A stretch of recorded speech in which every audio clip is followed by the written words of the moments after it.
It's Friday, October 9th, 2020, coming up on Roland Martin Unfiltered. Unlike other indicted murderers, George Floyd's killer, Derek Chauvin, will be allowed to leave the state of Minnesota. What the hell is going on? The New England Journal of Medicine, for the first time in its more than 200-year history, has endorsed a presidential candidate. That's how awful Donald Trump is. The families of Dr. Martin Luther King Jr. and Jackie Robinson are pissed off at the Trump campaign is using the images of both of those men in campaign ads. A black jogger is getting a lot of attention on social media after he's stopped by ICE agents. The Biden campaign has released a new ad featuring Samuel L. Jackson. We'll also look at the Tennessee U.S. Senate race with candidate Marquita Bradshaw. Plus, a new bunch of anti-Trump ads dealing with the coronavirus. Y'all, we're also going to have a live simulcast with SiriusXM Radio. It's time to bring the funk. I'm Roland Martin Unfiltered. Let's go. He's got it. Whatever the biz, he's on it. Whatever it is, he's got the scoop, the fact, the find. And when it breaks, he's right on time and it's rolling. Best believe he's knowing. Putting it down from sports to news to politics. With entertainment just for kicks, he's rolling. It's on go, y'all. It's Roland Martin, rolling with Roland now. He's funk, he's fresh, he's real, the best, you know he's Roland Martin now.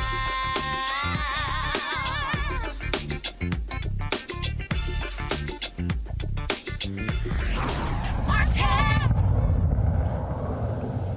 All right, folks, in Minnesota, a judge has ruled that the Department of Corrections provided evidence that unidentified safety concerns have arisen in the case of Derek Chauvin. He is the former cop who was the one responsible for the death of George Floyd. Now, this is interesting. The judge is modifying the conditions of his release to allow Chauvin to live either in Minnesota or a neighboring state. The judge also said that Chauvin will have no permanent address in the public court information system, but must report his new address to his conditional release officer, who can share it with the Hennepin County Sheriff's Office Court Security Division, the prosecution, and the defense. He will also be required to keep a cell phone on his person at all times and answer all calls from the Department of Corrections. Of course, Chauvin is the former Minneapolis cop who was the one responsible for the death of George Floyd, kneeling on him for 8 minutes and 46 seconds, suffocating him to death. My panel on Rob Richardson, host of Disruption Now podcast, Michael Imhotep, host of the African History Network show, Dr. Niambe Carter, Howard University Department of Political Science. What the hell, Rob? Isn't it amazing? Please, just show me an example. Show me an example of a non-cop who gets to leave the state and doesn't have to give their address. This is what is called the system, protecting cops when they murder Americans. Oh, there's no question about that. And I can't name you a case, and I doubt if anybody else could, because it doesn't exist. We have special rights for officers, and we have less rights for African Americans. We know that in this country, and this is part of our battle that we continue to fight. And I've never seen anything like this. This is new. Generally, I've seen cases like this in Cincinnati in terms of we've had officers do. Unfortunately, this is not new. What happened has happened over and over again. But I haven't seen a case where they allow you to leave the state. I mean, that's new. And so they shouldn't have this privilege. He has no right to have this privilege. But herein, this is America. This is what we're fighting for. We're still fighting for our humanity. We're still fighting for a system to make sure that we have the rights that everybody else does. And he shouldn't have any special rights, but we know that they do. This is, again, Dr. Carter. It just shows you how the system is all about protecting cops, protecting them at all costs. The cop who raped the black women in Oklahoma, how they wouldn't even put his location in the state prison system in the database. Okay, excuse the hell out of me if you were the one out there sexually assaulting. No, you're no longer a damn cop. You don't get those protections. This is the kind of stuff, how people say, oh, preferential treatment, and this is how y'all get over it every time.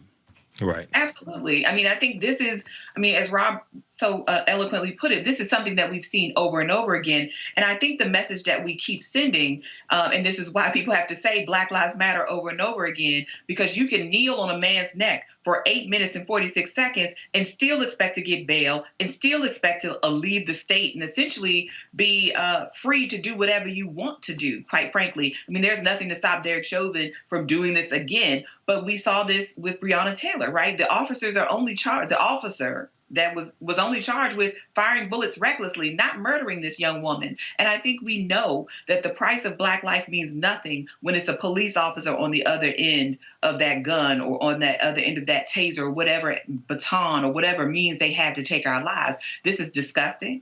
And we certainly know that this is not going to move the needle on all these conversations people have about Black folks having confidence in the justice system. What justice system? This is an injustice. It's gross. It's a gross miscarriage of justice. But Michael, one of the things that, again, when I think about cases like this, when I think about how these contracts are written where a police officer doesn't have to doesn't have to give an interview for 48 hours or a week. In some cases, they get to actually look at the statements made by other witnesses before they do. And only because Georgia changed the law, for the longest in Georgia, the state law allowed for a police officer before a grand jury to literally sit in the grand jury proceedings, which are supposed to be secret, where even if you are a witness, you can't even bring your own lawyer in.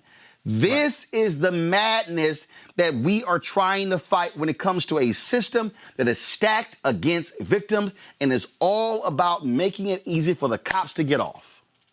Well, Roland, first of all, thanks for having me, number one. But watch whiteness work. Watch whiteness work. This is what we're looking at. So, and this is an example of how not just elections are so important, but also laws, because politics is the legal distribution of scarce wealth, policy, and resources, and the writing of laws, statutes, ordinances, amendments, and treaties, their adoption, interpretation, and enforcement. So when we look at this, I was trying to think of a case where they allow a police officer to leave the state, move to a different state in a situation where they killed someone. I couldn't think of one. Okay, I know with Amber Geiger, she left her apartment and moved to maybe a neighboring city or something like that. No. Actually, what happened was, so Collin County is next to Dallas County. Right, and so she turned herself into Collin County authorities versus Dallas County. But remember, no, she left her apartment. Remember, she left her apartment. But remember, they let her leave, and she did. And she didn't have to give her witness test. She didn't have to give her her interview to the cops. She got to wait several days, and the Texas Department of Texas Rangers say, "Yeah, we'll catch you later." Right. What? So this all ties into the police officers' contracts, which are negotiated by their unions.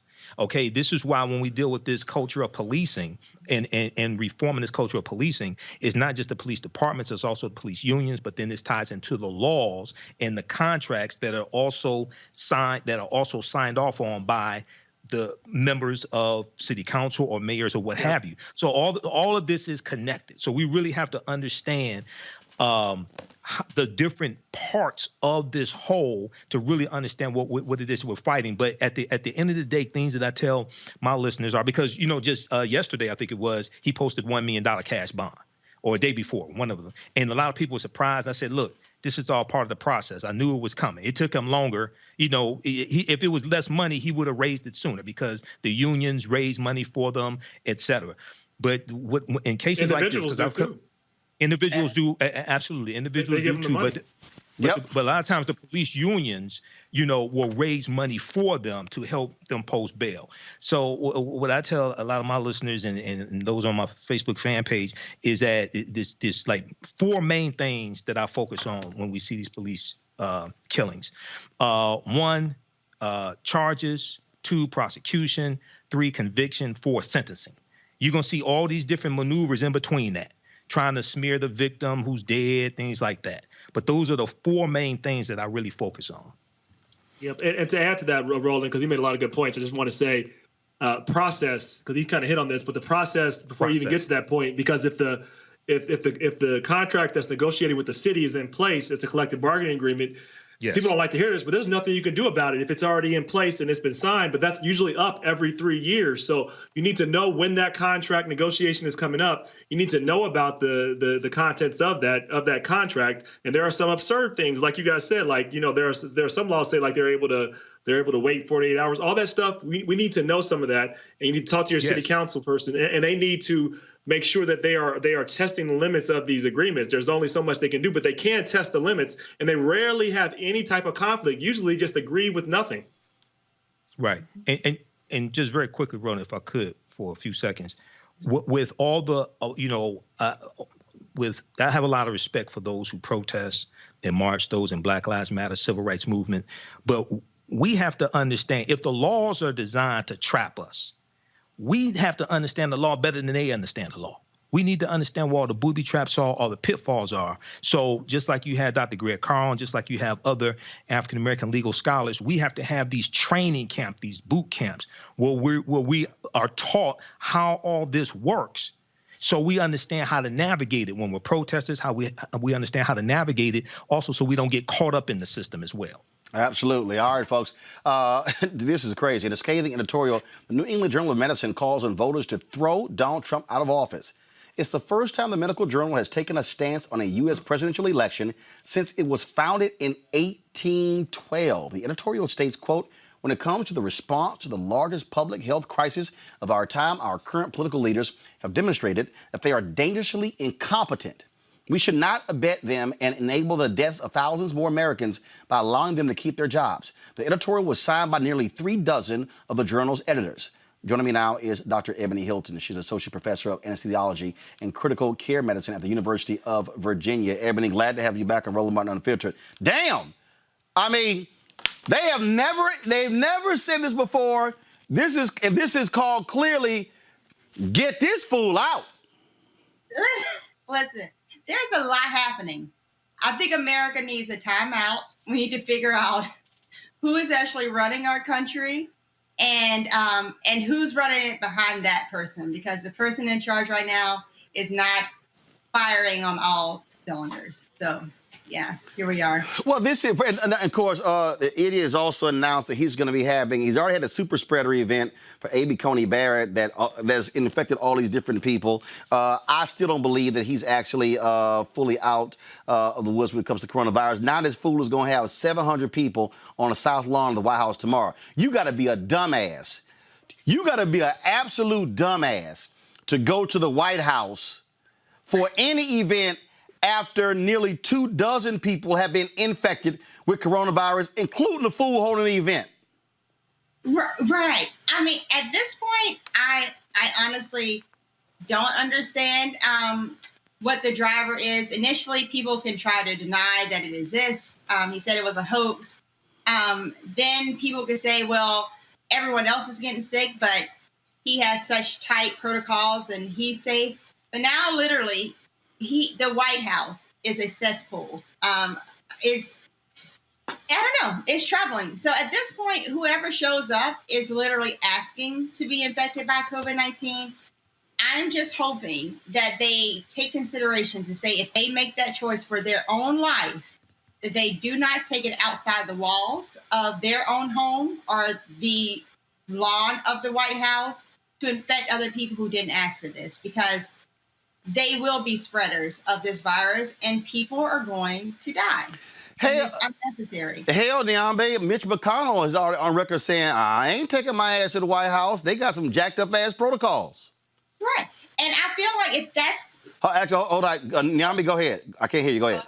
McConnell doesn't want to die before his election, right? So Mitch McConnell is not a fool. I mean, now they're happy to let the rest of us die. They're happy to let the rest of us take risks, but they're not willing to take those same risks and those same gambles with their own lives. And I think that should tell everybody something. I mean, when you look at the fact that the White House has infected more people than some small countries had in a day, that should tell you something about how serious the disease is. And the fact that this White House will not respond to any of the real information they have coming from their own public health officials tells you something about the lack of care that they have. Ebony, you better comment. Go ahead.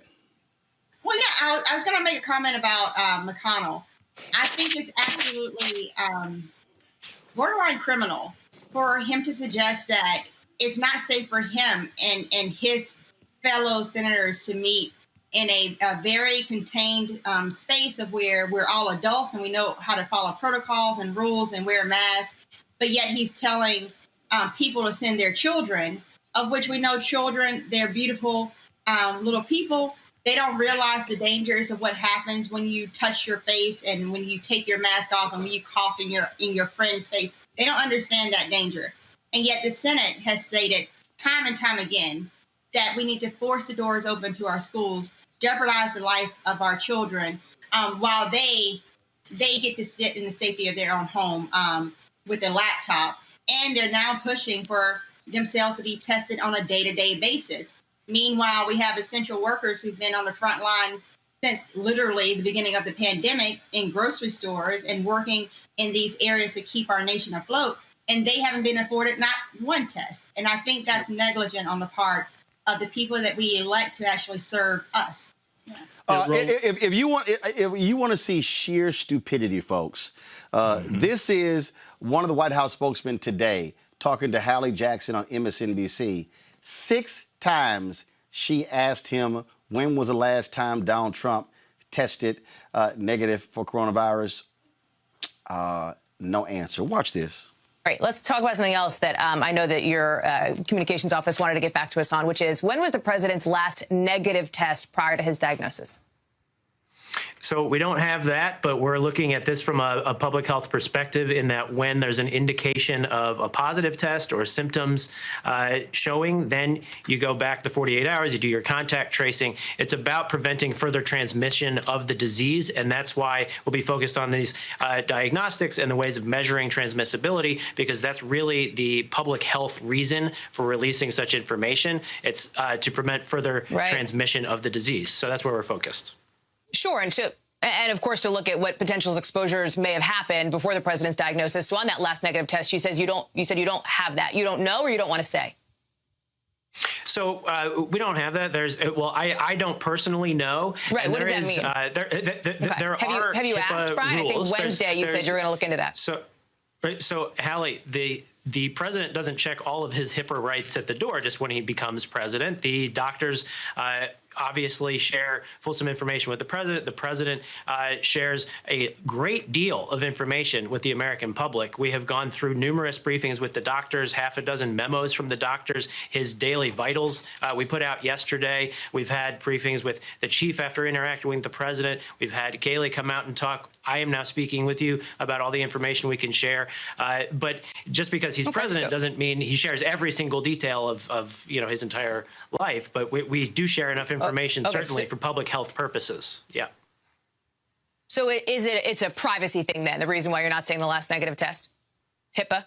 So that is one reason. The fact of the matter is there's a reason to share certain information. It's to prevent further transmission of the virus. It's public health purposes, and that's what we're doing. Lord, Ebony, the fool kept saying, no, we're not going to go backwards. We're going to go forwards. Y'all lying. Right. Y'all lying.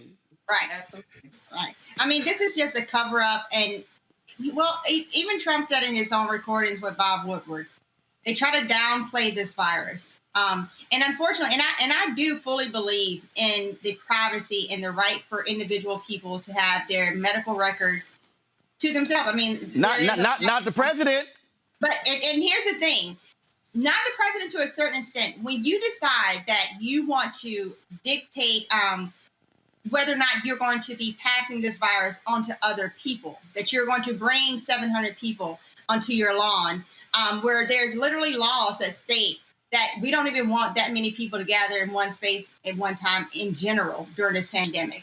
But when you are known to be positive, when you are going against everything that the CDC has laid out as far as its guidelines of how to prevent spread of this virus, that's negligence. And there needs to be some checks and balances or some safeguard in American politics where we say that the leader of our nation cannot become a dictator doing whatever he feels like he wants to do on any given day. This is dangerous. But Michael, when you're the president, I'm sorry, all that goes out of the window. The reality is the health of the person sitting in the Oval Office. That is different. It is no different than you. Here's the deal. If you're a United States senator or you're a member of Congress, sorry, that privacy stuff goes out there. You are a public official.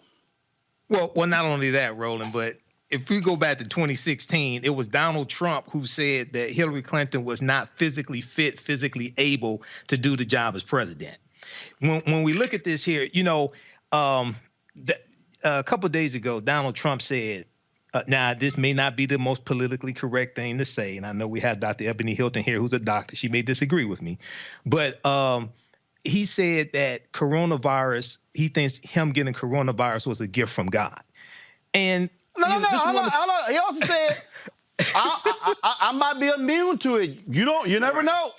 But How the hell Roland. You immune to something you got? Hold on, Roland. Hold on. Now, this is one of the few times I agree with Trump. I think it is a gift from God that he got coronavirus, but not a gift to him. I think it may be a gift to us. Okay, the reason why, we don't wish harm on him, but let's look at this.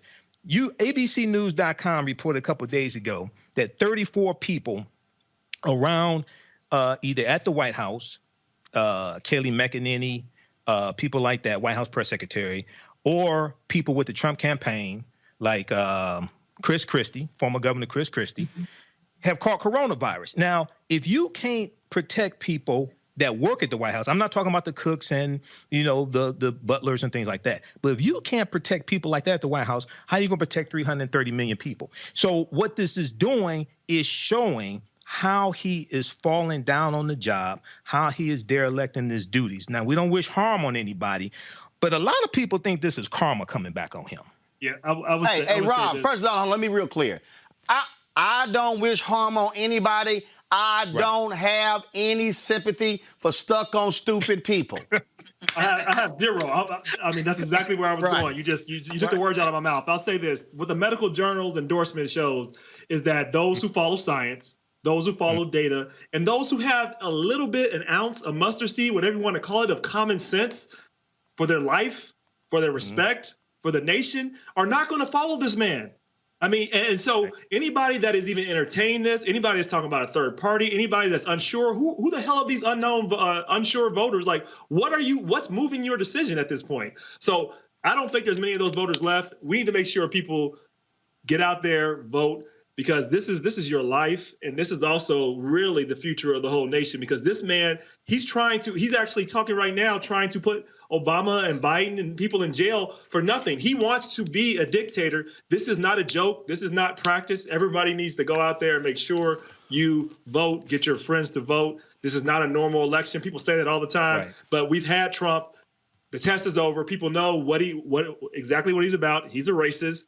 He's crazy. He happens to have the unique combination of being both incompetent and corrupt. We got those things don't mix at all. We need to get them out. When you are unwilling to answer basic questions, when you're unwilling to say, Ebony, this is the last time he tested negative, here's the whole deal. In fact, when he was on Sean Hannity last night asked the fool several times, and his ass wouldn't answer the question. Here's the deal. When you won't answer the question, that means your ass still got it. Right. And what we know is that you can test for positive for COVID-19 far past the time that you're actually infected. And that's going to be really confusing for certain people. But we know your body is still shedding viral particles. Now, what we don't know is just how much virus you have to shed before you can actually pass that on seriously to someone else. There's not been a large enough study to see what threshold is safe. And so therefore we say we need to base your isolation, your quarantine on certain subset of trusted norms, of which he is not out of that range of time to be isolated tomorrow for him to be having any type of 700 people come anywhere close to him. And so I would urge everyone who is thinking about attending this event to not do it. What we see is that, like we said, Chris Christie is positive. He admitted himself to the hospital, of which that doesn't happen. Someone admitted him to the hospital. And I don't know about you guys, but I haven't heard an update on his status. Oh, no, he's still in the hospital. Still in the hospital. He's still, Right. went in Saturday, he's still in. Right. And but my question is, what is your status? Right. Well, right. They released no status, but here's the other deal. After the debate, Pence and his wife canceled their travel to Indiana. We heard no status there as well. We do have a status of this here. Remember, the debate commission announced that they would have a virtual debate on October 15th. Trump said, absolutely not. That's a waste of my time. But he spent 2 hours on the phone today cussing with Rush Limbaugh. That's the same thing, fool, being on the phone and then doing virtual. But so the debate commission has now announced there will be no debate on October 15th as a result of Trump's stance. And we also know that on that day, Joe Biden is going to be doing a town hall with ABC News. Speaking of COVID-19 tests, South Carolina, there was supposed to be a debate tonight, Ebony, between Senator Lindsey Graham and Jamie Harrison. Harrison said, yo, we ain't debating unless your ass take a COVID test. And then Lindsey Graham decided to drop a letter. I love this. I'm trying to pull this up. This letter that he dropped from a doctor. He was like, I'm not going to take medical advice from my opponent. But the bottom line is Jamie Harrison basically said, I ain't debating you unless your ass take a damn test. And he said, you've been around all the rest of them people. And so I ain't doing it. So here's the letter. Let me pull this up. Here's a letter that Lindsey Graham produced. I have reviewed the circumstances associated with your Judiciary Committee hearing of October 1st and possible exposure to a person with coronavirus. Based on the present Centers for Disease Control criteria to establish risk of coronavirus transmission, you do not meet the criteria for, quote, close contact requiring isolation or quarantine. You do not require coronavirus testing. You should remain attentive to CDC social distance guidelines for reducing risk of coronavirus disease in your daily life and contact a physician should you notice the development of fever or any of the typical signs of coronavirus infection. Brian P. Moynihan, MD. He's a professor of medicine and pathology in D.C. He's attending physician for the United States Congress. Here's the problem with this, Ebony. Dude, just take a test.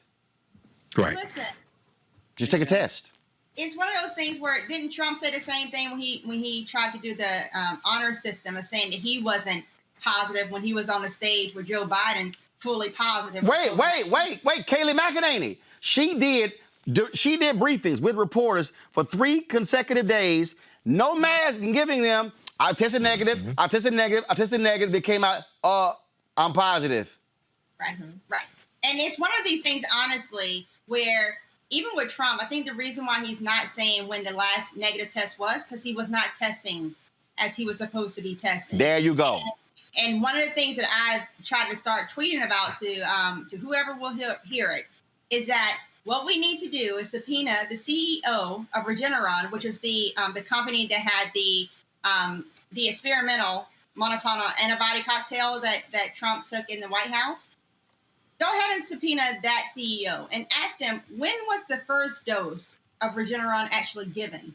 Because if he started receiving that medicine before the debate, then he knew he was positive. There you go. And he got on stage with our future president, Pence, intentionally knowing that he could potentially infect him. And I feel like that should be investigated. So whoever wants to take that and run with it, go ahead and have fun. Well, that's what's going on there. So, look, we're dealing with stuck on stupid people here. Bottom line, folks, is every time Donald Trump talks coronavirus, I hope that's just one more point where his polling numbers drop. People are voting right now. Folks, vote. Polls don't mean nothing. Vote.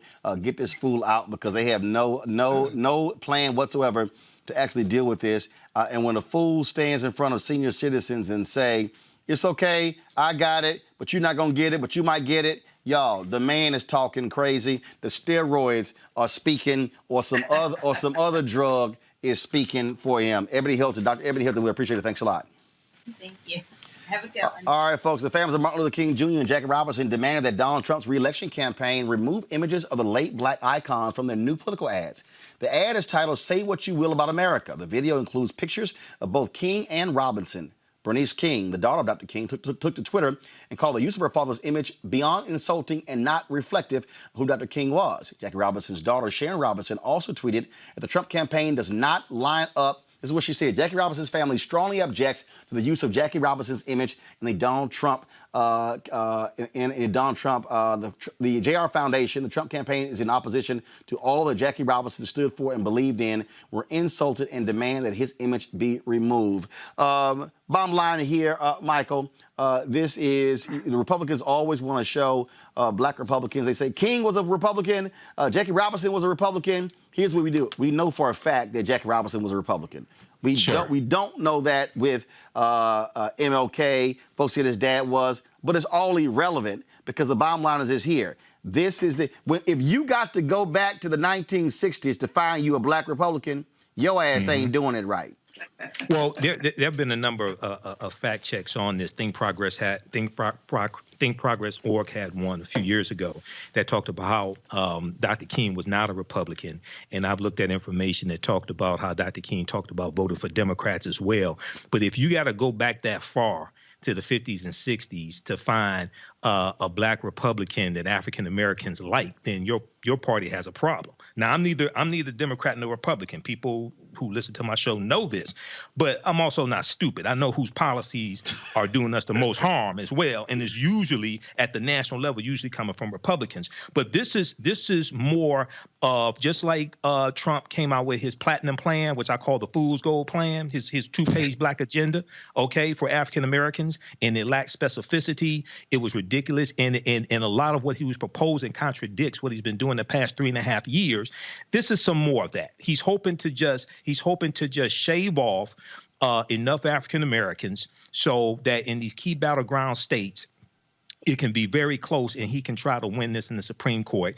And just as you covered the story from Channel 4 out of the UK, and I covered it on my show, how in 2016, the Trump campaign identified 3.5 million African Americans, labeled them as deterrents, and then flooded them with disinformation on social media to discourage them from voting. Okay, so this is some more propaganda, but I'm happy that the King family and the Robinson family came out in opposition to this. But I wonder what Dr. King's niece, Alveda King, who is a staunch Donald Trump supporter, I wonder what she had to say. Or I don't know, did he get permission from her to do this? Or or how about Dr. Carter? How about loud and wrong Angela Stanton?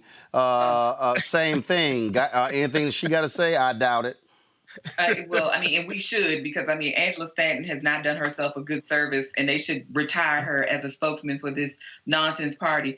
But I will say this. I mean, when people say and mobilize these images, acting like they don't talk about Colin Kaepernick and calling the movement for Black Lives Matter terrorist groups, it's laughable because we know very well if Jackie Robinson or Martin Luther King were alive today, they would say the same things about those men. So it's funny that they want to deploy them as some sort of testament to their openness when we know they have done everything they can to make Black people feel unwelcome through policy and otherwise. And certainly we know this is shading the truth because people act like partisan realignment never happened. The Republicans of today are not the Republicans of yesteryear. So acting like the Dixiecrat Revolution didn't happen in 48, acting like those people didn't get absorbed in the Republican Party and that the Southern strategy that the Republican Party deployed throughout the 1960s. And when Nixon said, we just going to leave the blacks and the Jews behind and let the Democrats have them, right? Because we're not going to pick those voters up. Don't act like that didn't happen. And I think it's this same disingenuousness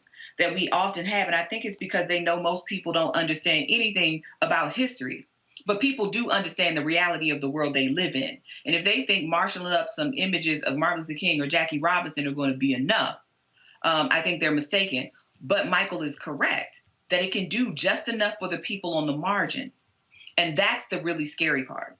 Rob, and Roland? Rob was interesting here is that again, when you look at the games being played here, bottom line is you got different people who are weighing in, but you're using the images, and it's not like your policies line up with where they stand. See, that's the other thing as well, and that's what Bernice King was actually saying in her particular when she said that. The image should not be used because his ways strongly misalign with his vision and values. That's what she said. Go ahead, Rob. Correct. And that's absolutely true. I will say this, like conservatives, particularly in the last 30 or 40 years, love to point to black exceptionalism as if, of course, everything's right in America. You know, Bill Cosby made it in 1940, like Jackie Robinson, like they made it in spite of the obstacles, not because of America. And so, that's important too. I mean, the Republican Party, which is who we're talking about, and Dr. Carter already said the realignment. They try to act like we don't know history.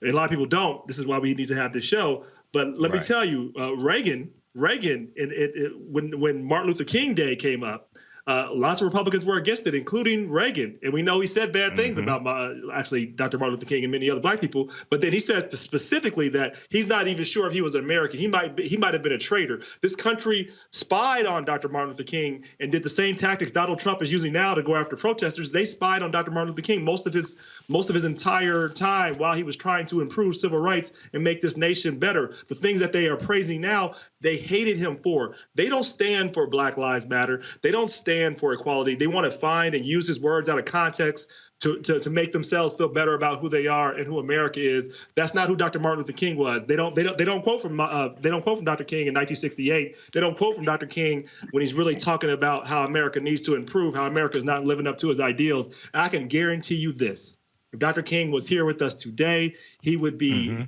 He would be one of the main critics going after this president, going after his policies, and he would find him to be a moral failure. I have no doubt about it. All right, folks. A video showing a black male jogging in Boston being stopped by the U.S. Immigration and Customs Enforcement has emerged and sparked outrage for the city's mayor and lawmakers. Y'all watch this. We're all set? Yeah.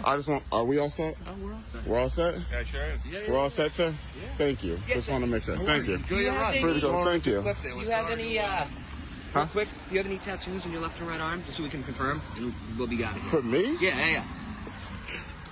Am I free to go? Do I have to show you? If I'm free to go, then I'm not showing you anything. Thank you. Have a great day, guys. Man, you see the feds try to stop me? ICE tried to stop me in my own neighborhood, bro? Yo, what? This shit is crazy.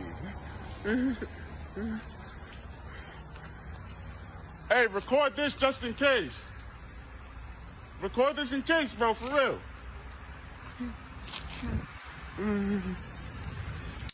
The video is only a short clip of Bina Prella. The 29-year-old man was jogging in West Roxbury, Massachusetts, when he was stopped by ICE. Boston Mayor Marty Walsh, City Council member Matt O'Malley, and Congresswoman Ayanna Pressley expressed outrage at ICE racially profiling a member of the public. An immediate investigation has been called to look further into the incident. Why? I mean, first of all, what? So I guess ICE like, yo, Dr. Hey, we stopping any damn body. And show me your tattoos. Man, take your punk ass on. But you know what this really highlights, I think, Roland, is how insecure we are in our own country.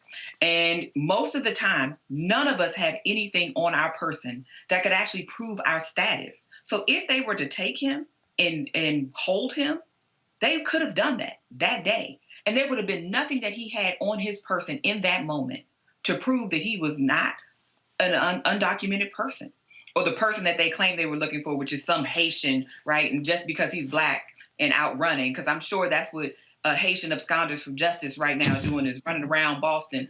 But, you know, this nonsense that happens all the time. And it was, I'm sure, this, you match the description. That's what every black person, every black man in particular hears on a regular basis. You meet the description. What's the description? Black and male. That's it. I am thankful that this man was able to go home to his family, that he was able to have a moment where he could walk away and not have to be detained and not have to potentially be shot in the back or any of these other things, because this is real and this is dangerous. And I tell people all the time, many of the times when we are walking around, moving about the world, we assume that we have things on our person that can prove we a citizen. Your license won't do it. Your social security card won't do it. Unless you have a passport or a birth certificate or something like that on you, there's nothing to prove that you aren't a citizen, and nothing to stop deputized police officers that in some places they've made quasi-immigration officials or ICE agents who are jumping out on people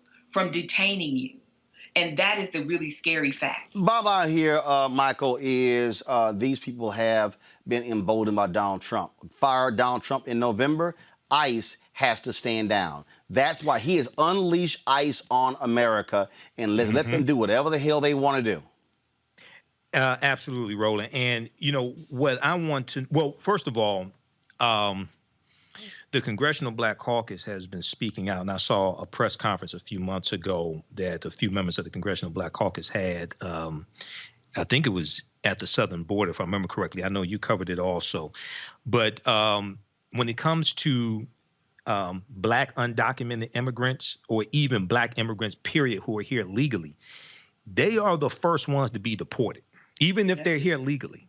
Okay, they're the first ones to be deported, and very few people actually speak up for them. So, you know, this could have easily gone the wrong direction. This could have easily gone the wrong way, but I want to know what ICE is doing to crack down on white undocumented immigrants, because it's very easy for white undocumented immigrants to intermix with other white people, and there are a lot of white undocumented immigrants, but that's not talked about. So I want to see videos of ICE pursuing white undocumented immigrants to see how they handle that also. That ain't gonna happen, Rob. Nope, not gonna happen. And you will not find that tape. I will make 100%, 1,000% guarantee you won't. But you know, I remember when Trump first started early off in his administration. There were some Black people that were okay with this tough crackdown, and even some second generation Latino immigrants that were okay with this. They were like, well, we need to be legal and all this stuff. But listen, they're going to come after you. It doesn't stop with immigrant. It's going to keep going. It's going to keep going to Black. So when you see injustice against a group, you know it's going to come against you, particularly if you're a person of color.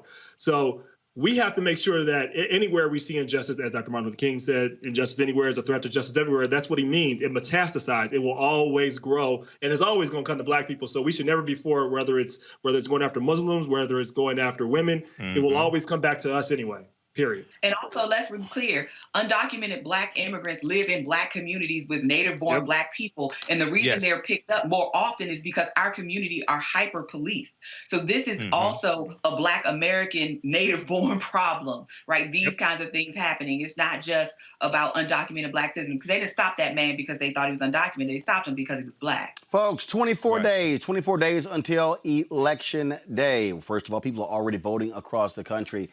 Please double-check your registration. Go to vote.org to do so. Again, we have emails from folks who talked about after listening to this show, realizing that they have been purged. And so we want you to go to vote.org or iwillvote.com to check your registration. The voter registration deadlines today is the last day for North Carolina. We're going to show you those upcoming dates as well. Guys, get that graphic ready. Again, today is Idaho, New York State, North Carolina, Oklahoma. The 10th is Delaware. The 13th is Washington, D.C., Kansas, Maryland, Minnesota, New Jersey, Oregon, Virginia, Wisconsin, West Virginia. October 14th is Wisconsin. October 16th is Nebraska. And so that's in the coming weeks. So please, we want you to double check your registration. Joe Biden campaign released a new ad with Samuel L. Jackson on voter suppression. Check this out. Voter suppression has taken many forms. People have been denied the right to vote for well now 80 years. First, they used the poll tax to keep Black folks from voting. Then it was the literacy test, racial terrorism, and violence. I don't want everybody to vote. New day, same old dirty tricks. There are those in power who are doing their darndest to discourage people from voting. Calls for investigations after claims of voter suppression. President Trump sabotaging efforts to vote by mail. If your vote didn't matter, they wouldn't try so hard to take it from you. Vote early. Vote like your life depends on it. I'm exercising my right to vote, and you should too. Not because I want you to, but because he doesn't. damn it, vote. Now, if you also want to understand why it's important to vote when it comes to the state elections. This is the Senate president in Kansas, Susan Wagle. This is her describing gerrymandering and how they draw districts. She said this publicly, y'all. Listen. My Senate seat that Renee Erickson is running in right now, it is pro-Biden. It's moved to the left. And during redistricting, I need to give her some more Republican neighborhoods in order to make sure she stays elected. So redistricting is right around the corner. And if Governor Kelly can veto a Republican bill that gives us 4 Republican congressmen, that takes out Sharice Davis up in the 3rd, we can do that. I guarantee you, we can draw 4 Republican congressional maps. But we can't do it unless we have a 2/3 majority in the Senate and House. My Senate seat. And that right that there. Come on. Right now. Dr. Carter, that precisely right there. That's why I keep telling people you can't ignore the state elections as well. In Texas, Democrats are 9 seats away from assuming control of the Texas House for the first time in a couple of decades. That now means Republicans cannot control the process. You heard what she said. If we have a 2/3 majority, we can do what the hell we want and not listen to anything the Democrats say. Exactly. And this is going to control outcomes for at least a decade, because that's when we do redistricting. This is why the census is so important and why your president currently wants to close down the census early, because they don't want everyone counted. And they do want to make sure that these states are allowed to control electoral districts, because they're losing ground. And they know, though, if they can control the districts, they can run the table, because if you own that state legislature, you can really control what happens up ballot as well. And I think this is why, our hyper focus on presidential elections has really dulled people to the importance of statewide elections. Statewide elections are essential. And this is why the Republicans have been so successful for so long, because they're losing a share of the population, but their control doesn't suggest it, because they control most of the state legislatures in this country, because they understood the power of electoral maps and state control very well. And with controlling a few down ballot races, they were able to influence what happens in our federal legislature and in the presidency. And that's so. Go ahead. Yep.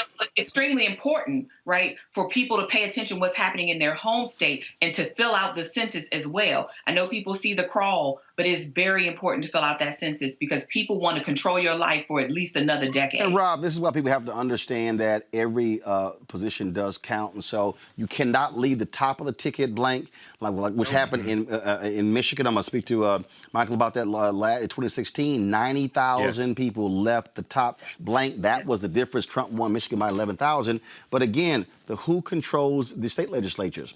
Democrats completely forgot that when Obama got elected in 2008. They did not turn out in the 2010 midterm elections. 16 state legislatures flipped. And that was when the voter suppression bill started coming. That's exactly what happened. And, in Ohio, as you know, I ran for state office, got over 2 million votes. But, still, they purged in Ohio, starting after that time, about 1 million people from the polls. Makes a big difference. Only lost by a few 100,000 votes. So it's and to Dr. Carter's point, right now, not only do we have state legislators drawing these lines, we also have state Supreme Courts. I can tell you, Judge Bruner and Judge O'Connor. On the Democratic side, at least, because they can't be Democrats, but if they get elected, then they can get the majority in the Supreme Court in Ohio, and they are determining a law that was passed for redistricting. So they get to determine how that actually goes, and if they're interpreting the law according to how voters passed it. So all these things matter. It matters in Ohio. It matters wherever you are. Make sure you know the judges that are up, statewide and local, and make sure you know the state positions, your state reps, all of them. Vote up and down the ballot. Every single one of those votes, they do matter. Michael, about 30 seconds for you to respond before we got to head to a break, and then a simulcast with SiriusXM Radio. Go. Well, 2016 rolling, Donald Trump won Michigan by 10,704 votes. I warned our people. I was doing your show, nationally syndicated radio show, guest hosting that, doing radio here in Detroit on 9:10 a.m. I warned our people about Trump. Everybody's seeing what I was talking about. But very quickly, in that video, that commercial from Joe Biden campaign, the white man with glasses who's saying we really don't want people to vote, that's Paul Weyrich. Paul Rayrick was a co-founder of ALEC, American Legislative Exchange Council, in 1973. People research ALEC. These people are fighting for raw, naked power.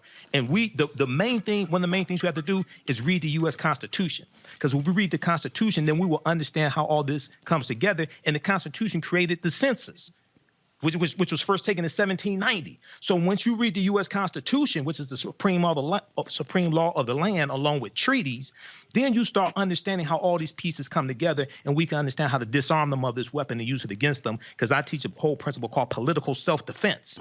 But we don't understand how these pieces come together. Well, but you left out one thing. He did not just form ALEC. He also was a co-founder of the Heritage Foundation. Heritage Foundation and the Heritage Foundation and the Federalist Society are submitting these unqualified, ultra-conservative federal judge nominees to Donald Trump.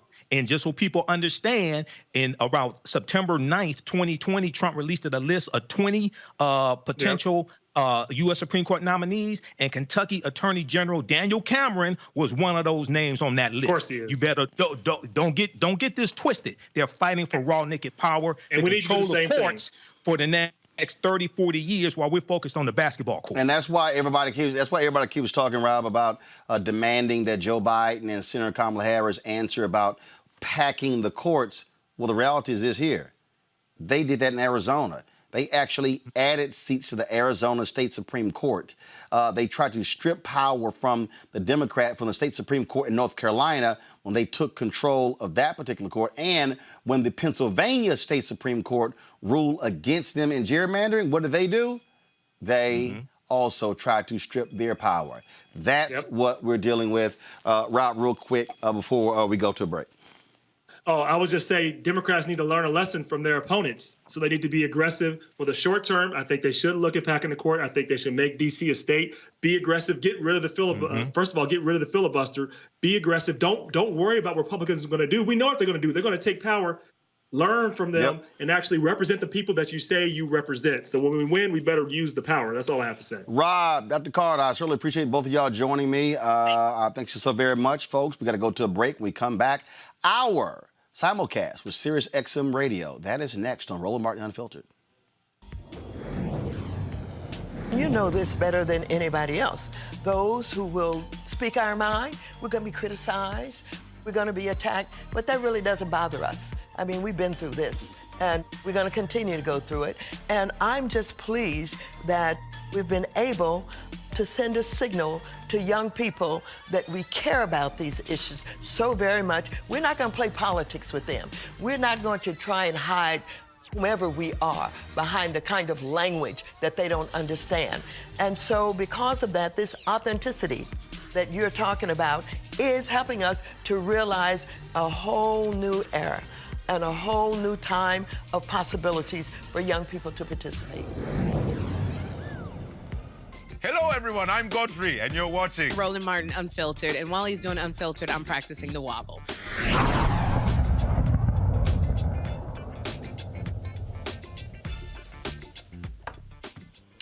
Hey, folks. All right. Welcome back to Roland Martin Unfiltered. We're about to go live with Dean Obadella. His show is already in progress on SiriusXM Radio. Folks, can y'all hear me? Guys, do we have, are we connected with him?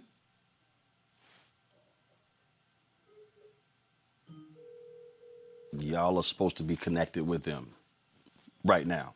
So let's do this here. We're going to fire. All right. Are we there?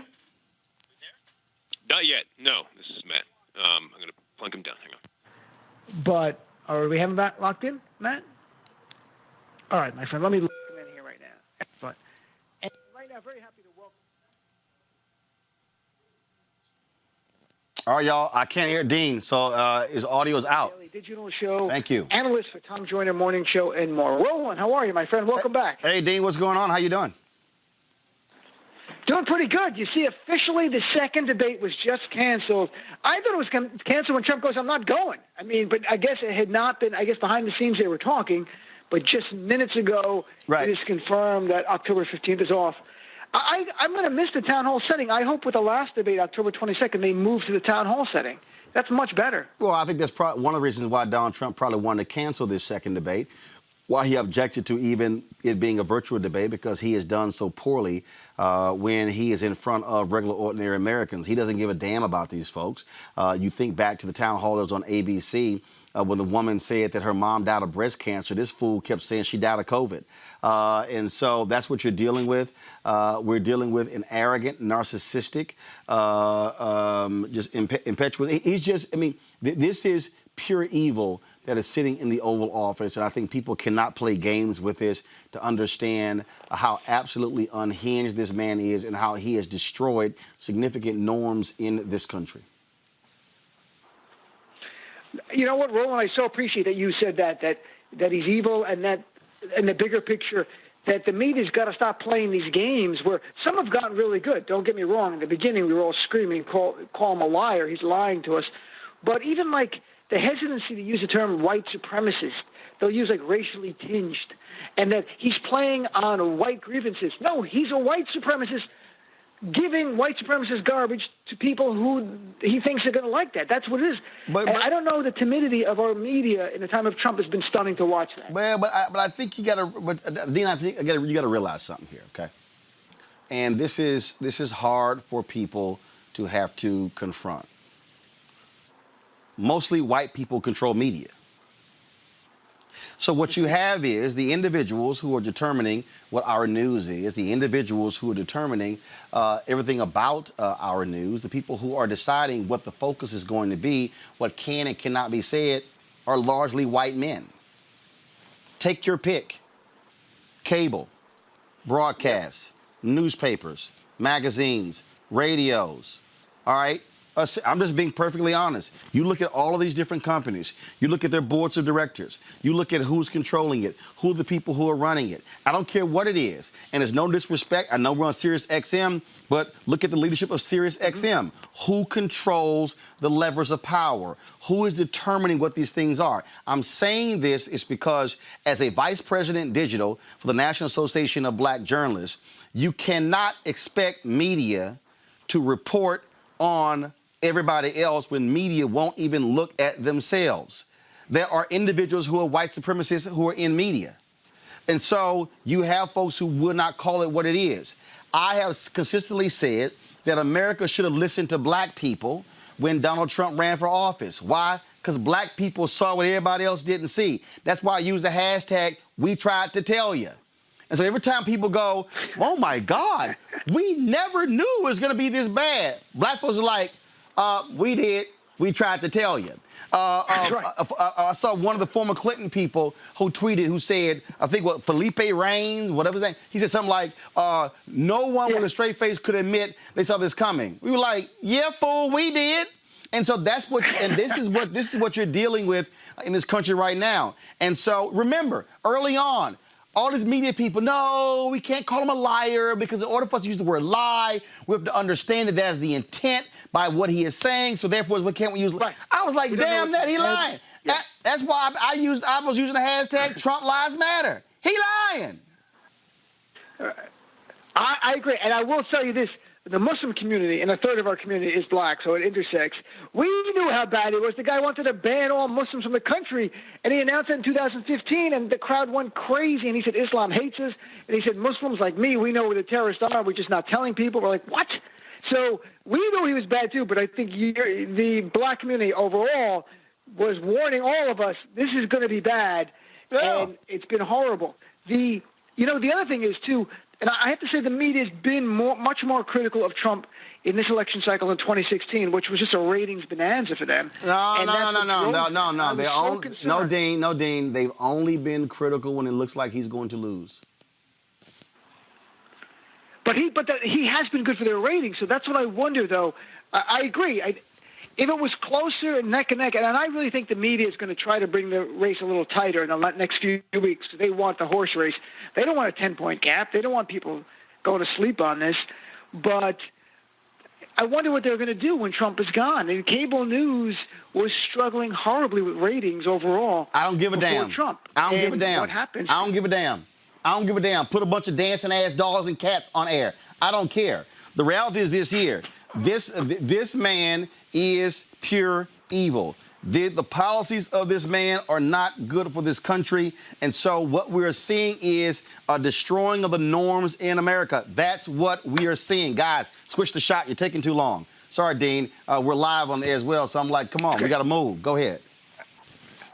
You do it. Roland hosts, directs, produces everything. Yeah, I'm sorry. Your photo's there. We got to move. I mean, come on. We got. Look. The bottom line is, hey, you got to be on your P's and Q's. We got to keep it going. I'm with you. So Roland, when you talk about Donald Trump being evil, I've never seen a man so lack of compassion or empathy, not just for other people, but for life. For life, in that we have 212,000 dead Americans, and he's going to have a rally in Florida, he announced a short time ago, on Monday, even though he has not tested negative. We just learned Minnesota, at least 9 people got sick from his last rally there. 2 are in the hospital. And I was giving people poll numbers. Only 26% of Americans think him doing rallies during the pandemic now is appropriate. He doesn't care. This is for his ego. This is not for poll numbers. These polls are not going to go up from this. People are going to be like, you're more erratic and more irresponsible. This is the most, I guess evil is the right word, the most sociopathic person I've ever seen, the most selfish, cruel person I've ever seen in my life, because I've never dealt with serial killers. That's the only people might be worse. I haven't dealt with them. But the reality is, America has seen Donald Trump before. We've seen numerous white men like Donald Trump.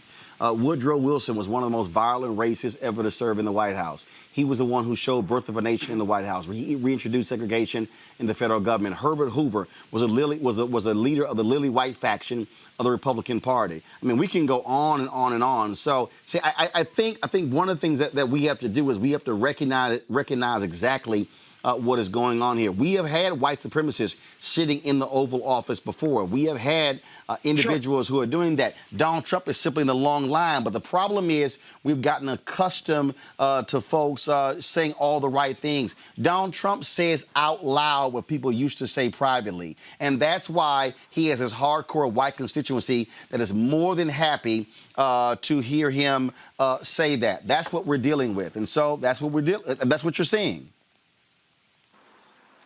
And what's your reaction to what we learned yesterday? I know you covered on your show with Gretchen Whitmer, the governor of Michigan, who was targeted by white supremacist-tied militia. Trump does not denounce the militia group, of course. Goes on Sean Hannity and attacks Gretchen Whitmer again by name. And if these guys were Black Lives Matter, if they were Muslims, if they were Antifa, Trump would be talking about it all day. But since they're likely Trump supporters, not Biden supporters, is liberating the state that he wanted liberated, he just attacks Whitmer. Nothing about the militia. Well, you got to understand, he can't attack the militia because the militia are his voters. They're white men. White men are the base of the Republican Party. That's what you're dealing with. That's why he said it's 5 people on both sides. That's why during the 2016 campaign, he did not want to condemn. I don't know who David Duke is. What the hell are you talking about? Donald Trump, no, everybody forgets, he descended down those escalators saying Mexicans are rapists. Donald Trump began the campaign pushing the buttons of race, pushing the buttons of aggrieved whites. Look, I've been saying this since 2009. We are living in the world of white minority resistance. White minority resistance. That's the world that we're living in. So what does that mean? In 2009, there was a poll taken. The question was asked, are you optimistic about the future of America for your children? Black people, Hispanics, Native Americans, Asians, all, more than the majority said yes. One group said was under majority, white Americans. September 2016, the question was asked, are you optimistic about the future of America economically for the next 10 years? Black people, lowest wealth in America, highest optimism. Latinos, second lowest wealth, second highest optimism. Asians, number 3, third highest optimism. One group, 41% said they were optimistic, white Americans. What does that tell you? You got to go deeper than mustard on a hot dog.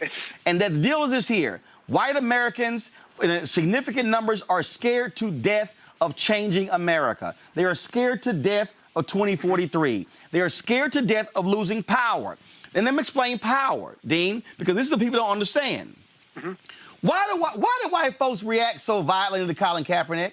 Because if you're white in America, for the most part, I'm not saying all whites, people understand that, you have been raised, it's the flag.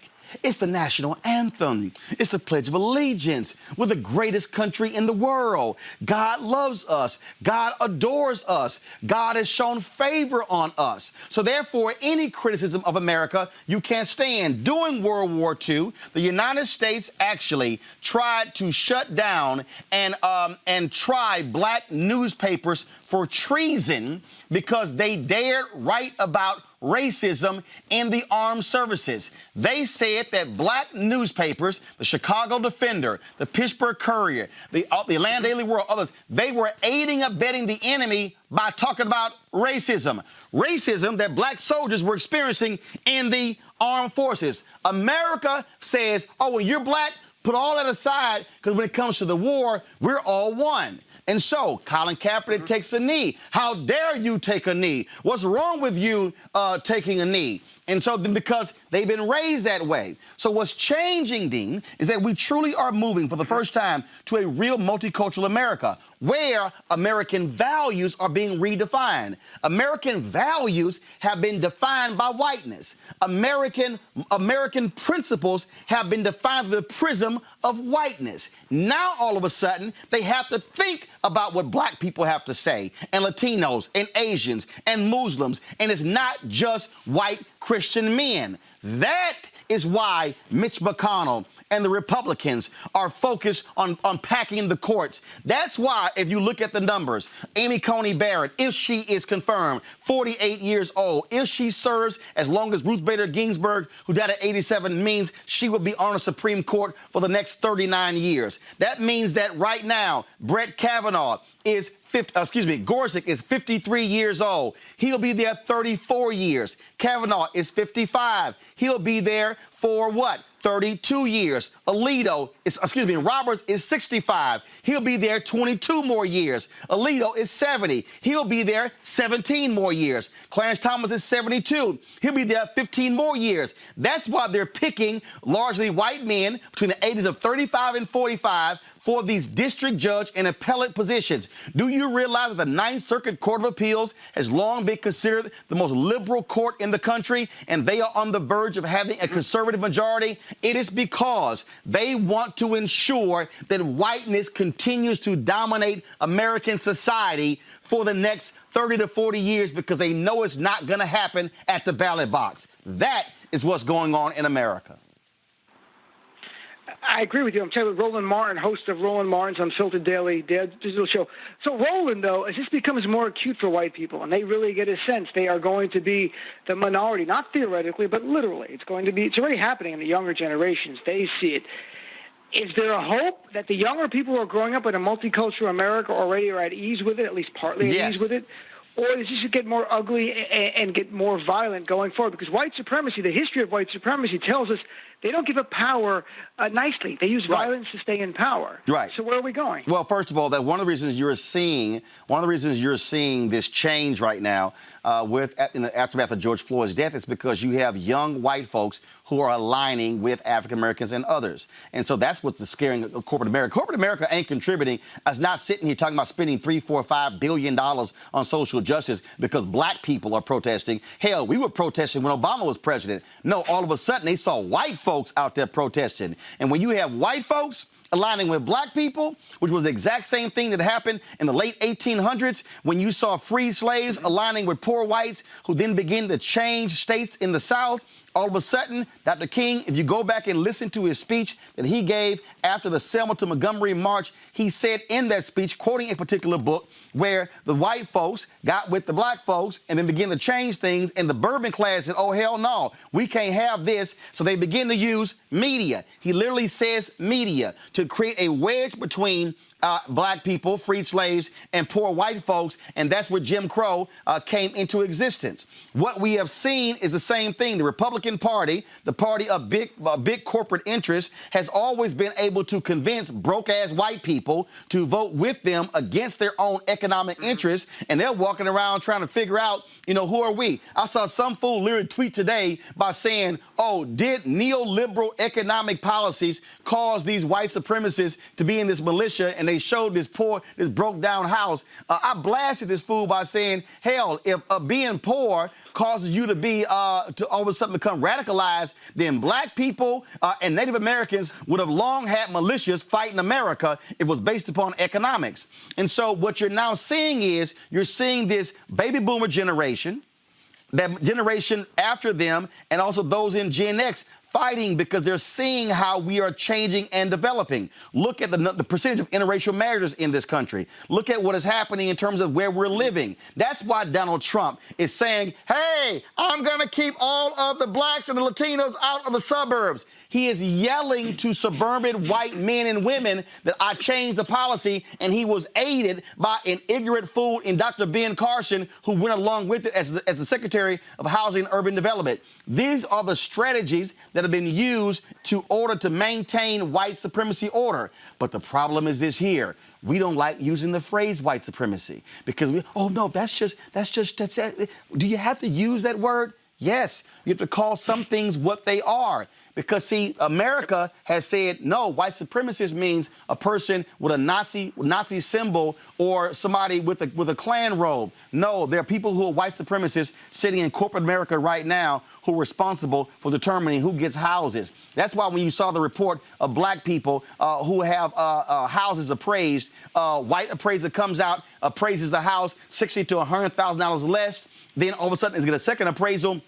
Then it goes up. Well, how's that racism, Roland? Easy, because when you appraise a black person's house for $60,000 to $100,000 less, that means you have now impacted the economics of black America because you're keeping that money from them. That's how we got redlining in this country. That's why a home in Prince George's County, Maryland, could actually sell for less than a comparable home in Montgomery County, Maryland, because Prince George's County, Maryland is largely black. Montgomery County is largely white. And so we have institutionalized racism. And then when you got that Stepford husband, Mike Pence, who sits on the debate stage and say, Senator, I'm sorry, I don't see where y'all see implicit bias. That's because you are a clear, almost damn pink eye white man who cannot understand the reality of race in this country. And so it is changing.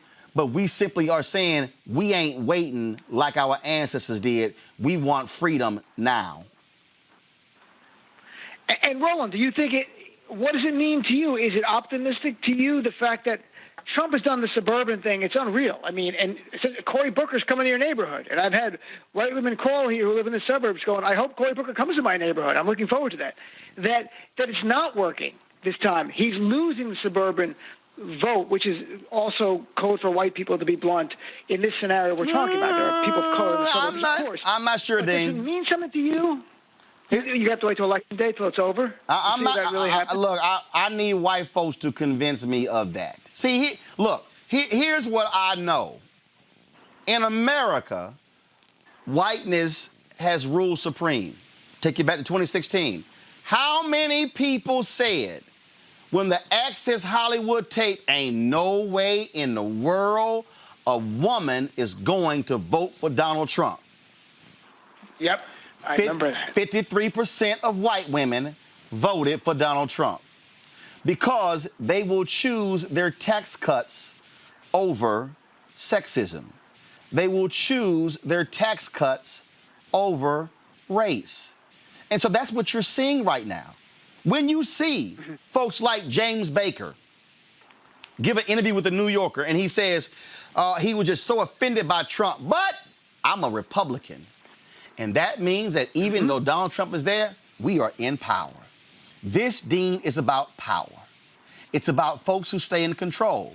And the reality is the Democratic Party is a far more multicultural party, has a much bigger tent than the Republican Party. The Republican Party is about appealing to base of whiteness. Now, I know there are people who are listening right now to you on SiriusXM, and there are people right now who are saying, "Oh, I disagree with that," but the reality is, and you must accept it, that history is what it is. And then, of course, when the people say, "Yeah, but we elected Obama," I got to remind these same people, when Thurgood Marshall was chosen for the United States Supreme Court, it's not like racism in the criminal justice system somehow went away.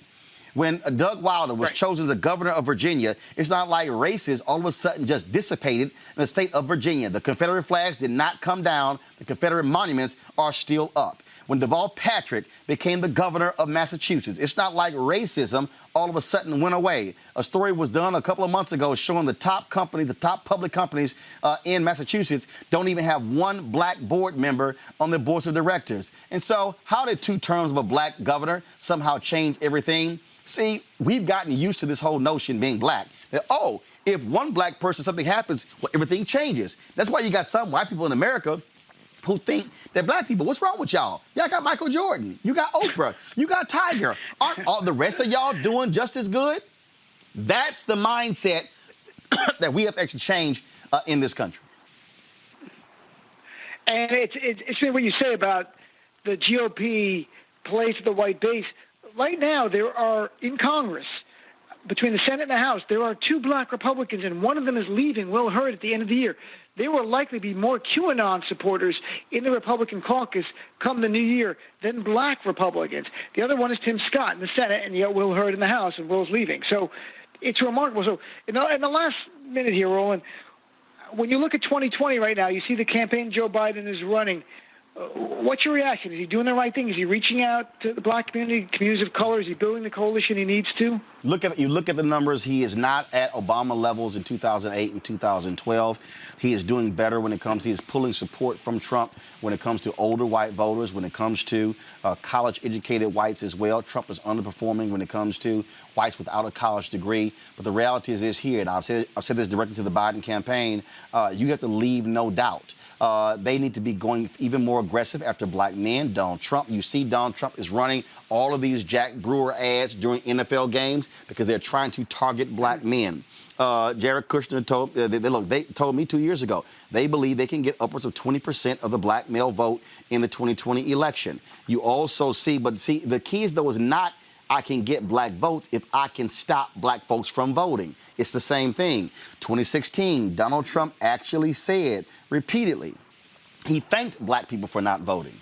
Voter suppression is there to keep us from voting. Republicans know if they can shrink the electorate, they stand a better chance of winning. If the electorate grows, they know they're toast. The Georgia Republican House leader said, if we do mail-in balloting for the whole state, then we lose all races. That's why they're fighting mail-in balloting. That's why Governor Greg Abbott wants to get rid of, trying to prevent the drop boxes more than one in each county. Why? Because Democrats are 9 seats away from taking control of the Texas House. That's what you're seeing, the same thing in Ohio. And so people have to understand every vote counts. And like the movie Remember the Titans, when my man said, Herman, leave no doubt, bury Trump, destroy Trump, beat him into submission to where they can't try to steal it. That is what has to happen to get rid of this malignant cancer that is destroying the soul of this nation. Amen. I agree with you 100%, Roland. It's got to be a huge victory, no doubt whatsoever. This man will cheat and do anything he has to, including calling on his militia people to rise in the streets. And if we defeat him clearly and soundly, America will see the truth. So, Roland, my friend, thank you very much. It's great chatting with you, and I love your stuff on Twitter. I retweet you when I see it, and I appreciate your time. Dean, I appreciate it, and also got a great chance for our viewers and listeners to hear you on your SiriusXM radio. So, great simulcast here. Thanks, brother. I appreciate it. Nice chatting with you, Roland. Not a problem. Take care. All right, folks. That was Dean Obadella. Of course, he is with SiriusXM Radio. Time for us to go to a commercial break. When we come back, we're going to talk with the sister. She's running for the United States Senate in Tennessee. She upset the Chuck Schumer hand-picked candidate. She only raised $8,200. How can she win the Senate seat in Tennessee? Can she have a second upset? That's next. Roland Martin Unfiltered. 53 million white women who voted for Trump in the last presidential election were yielding to those dark forces that are invisible, but are visible if we want to make them visible. And so our movement sought to make those forces visible so that we could see them, and then we could dissolve them. We could fight back, we could resist, we could create an alternative vision of what we could become. Yo, what's up? This your boy Ice Cube. What's up? I'm Lance Gross, and you're watching Roland Martin Unfiltered.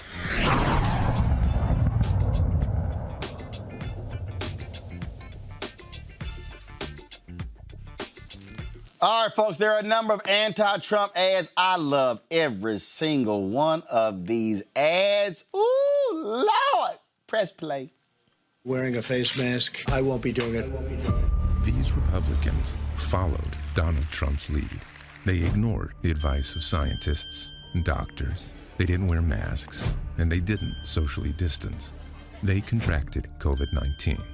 But what about the people you can't see? The over 120 Capitol Hill contractors and frontline workers and Capitol Police employees who have now tested positive. The waiters, the assistants, the people who make the food, who serve the food, the people who clean up, the people who didn't get a choice. They don't get airlifted to a hospital. They don't get experimental drugs that are not available to the rest of the country. They don't get their name and their face on TV. They just get sick. Donald Trump has made it clear he doesn't care about the risks to American workers. Your neighbor, your co-worker, that's who you're protecting having this mask on. Joe Biden cares. He cares about this country and about every person in it.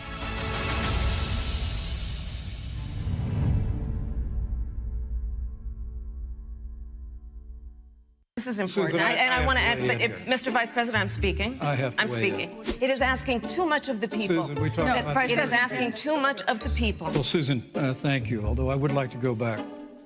I think we need to move on to the issue but I would like to go back. In 1864. Well, I'd like you to answer the question. Mr. Vice President, I'm speaking. I'm speaking. We still learn from it, and I think the American people, I want to say again, can be proud Vice President Pence, I'm sorry, of what we have done. She has 15 seconds because I got to have more than that. Look, I'm sorry, but Vice President Pence, you've had more time than she's had. The truth and the fact is, Joe Biden has been very clear. He will not raise taxes on anybody who makes less than $400,000 he said he's a year. going to repeal the Trump tax cuts. Mr. Vice President, I'm speaking. I'm speaking. If you don't mind letting me finish, we can then have a conversation, okay? Please. Okay. You are aware of certain kinds of protesters, but in Michigan, when protesters carry guns and Confederate flags and swastikas and call for the governor of Michigan to be beheaded and shot and lynched, somehow you're not aware of that. Somehow you didn't know about it, so you didn't send federal agents in to do to the president's supporters what you did to the president's protesters. So the point I'm trying to make here, Mr. Barr, that I think is very important for the country to understand is that there is a real discrepancy in how you react as the Attorney General, the top cop in this country, when white men with swastikas storm a government building with guns. There is no need for the president to, quote, activate you because they're getting the president's personal agenda done. But when black people and people of color protest police brutality, systemic racism, and the president's very own lack of response to those critical issues, then you forcibly remove them with armed federal officers, pepper bombs, because they are considered terrorists by the president. You take an aggressive approach to Black Lives Matter protests, but not to right-wing extremists threatening to lynch a governor if it's for the president's benefit. Did I get it right, Mr. Barr?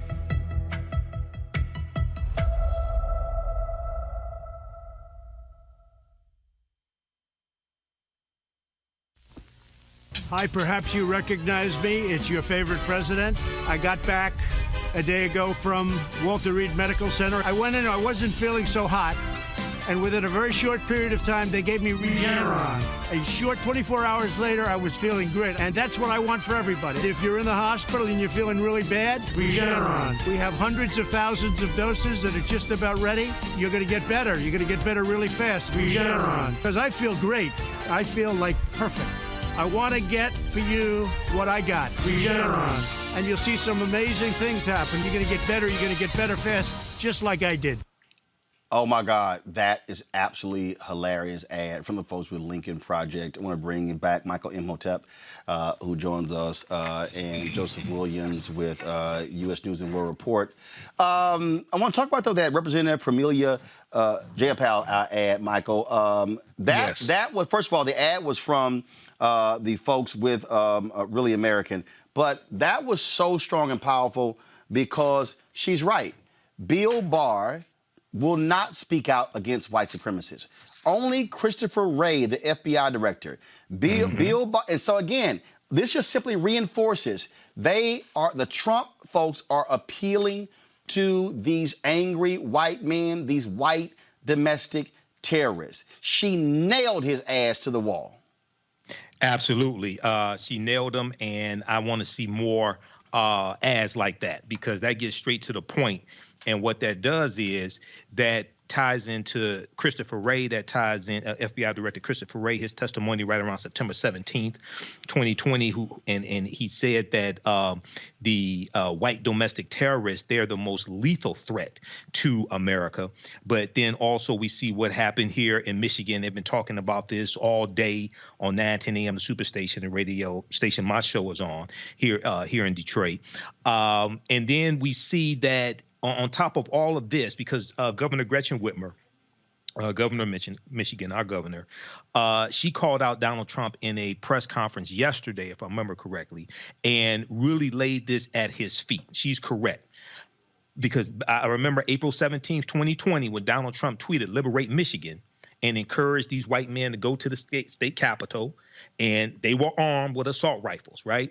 So then he has the nerve to say that Governor Gretchen Whitmer did not thank him for the FBI and authorities breaking up this plot to kidnap members of the government in Michigan and possibly assassinate some of them, especially her. So what we see here, brother, is we see, as my friend Dr. Greg Carr calls them, the white nationalist party.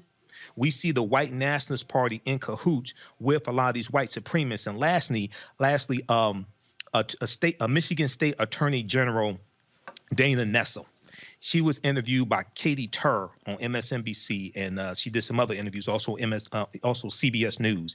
And she talked about how they have seen these white supremacist nationalist organizations in the state capitol hobnobbing with law enforcement, hobnobbing with members of law enforcement at these protests, things like this. And this is another dimension to this as well. So, brother, this is why these are critical times. We have to stay vigilant, and we have to pay attention to what's going on, and we have to protect ourselves also, because the Second Amendment applies not just to white people, but African Americans. Again, when you see the lack of anything from Bill Barr, the fact that he has said nothing about these arrests. It was a U.S. attorney, 20 different people, Joseph, who have been arrested, and again, Trump. Really, his only comment is blasting the governor. This is their base. So folks should not be shocked. In fact, I'm going to try to find the video. There's this white sheriff in Michigan who was on stage at a anti-mask rally with two of these white men who's arrested. And this fool actually tried to say, well, they could have been trying to arrest the governor, and the law allows for a felony arrest. A white sheriff is literally trying to come up with a defense for these white domestic terrorists. Joseph.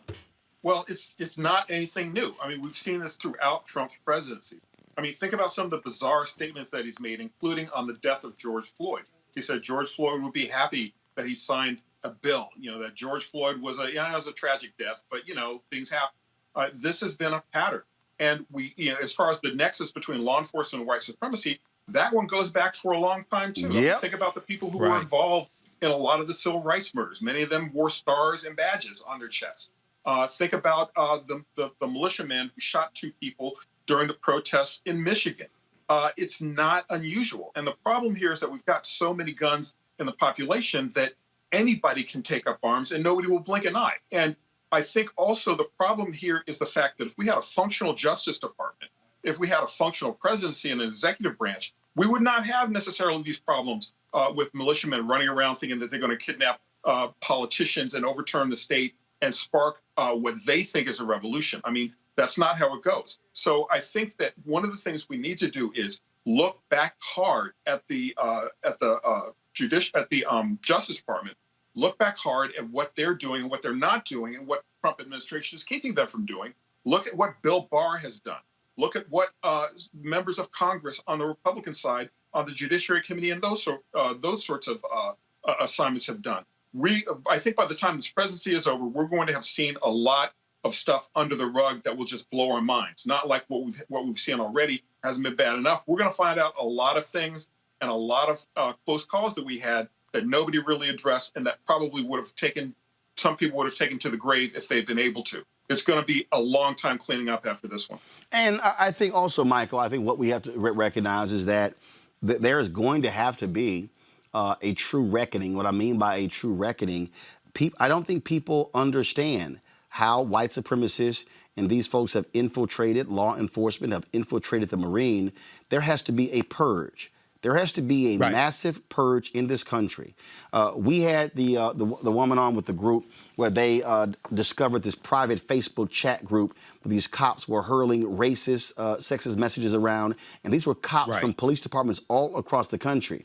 And so we have to understand that. We did the story, it was a Louisiana TV station, I think it was out of Baton Rouge, did a story on a member of a drug task force, a state trooper, who called another cop the N-word, and that officer still has his job and is still undercover in New Orleans. This station went so far as to publish this guy's photo and name because they were saying, what do you think? If he called a black man who's a fellow cop the N-word, could he very well railroad black folks in his cases? That's the kind of stuff that we have to understand is going on in this country. Absolutely. And when we look at this history of policing, and in addition to being the host of the African History Network show, I'm also a historian. I know there's an increased, there's a wave of white supremacists infiltrating law enforcement, but when I do an analysis, they've always been in law enforcement. It's just, I think it's getting worse, and we're learning more about it. But it's important for us to understand white supremacists have always been in law enforcement. Okay, now that does not mean that we should tolerate it or it's acceptable. The other thing is, as these white supremacists become exposed, as they get fired, because we're seeing this in different cities. We've also seen that here in the city of Detroit with Detroit Police Department as well, certain incidences and white officers being fired. It's important for African Americans to understand at the end of the day, many of us are going to have to apply to the police department and become the type of officers we say we want to see. The officers who serve and protect, the officers who live in the community and protect the community that they live in. At the end of the day, many of us are going to have to apply to the police department and become those officers, because that's one less spot for a white supremacist to be an officer as well. Again, Joseph, go ahead. One thing that I wanted to talk about, I mean, you make a very good point and a very strong point, but the thing that echoes through my mind, I mean, I'm an old cop reporter. A lot of times the police departments themselves are a culture of white supremacy. Even black officers sometimes fall prey to this. Even though black officers are supposed to be the ones that are protecting and serving and looking out for the community, when they become a part of the culture, the question gets asked, are you black or are you blue? And 9 times out of 10, the answer is blue until those officers get into trouble, and then it's a whole other problem. So I think that while your point is spot on, I think the culture itself needs to be destroyed. It needs to be dismantled. It needs to be taken down. And we need to rebuild police departments and reimagine policing from the ground up. Now, the problem that you have with that is that too many departments are controlled by unions. Too many other departments are controlled by politicians. And that is a very dangerous combination, especially when it comes for African Americans and trying to make sure that policing is not only fair, but also responsible and accountable.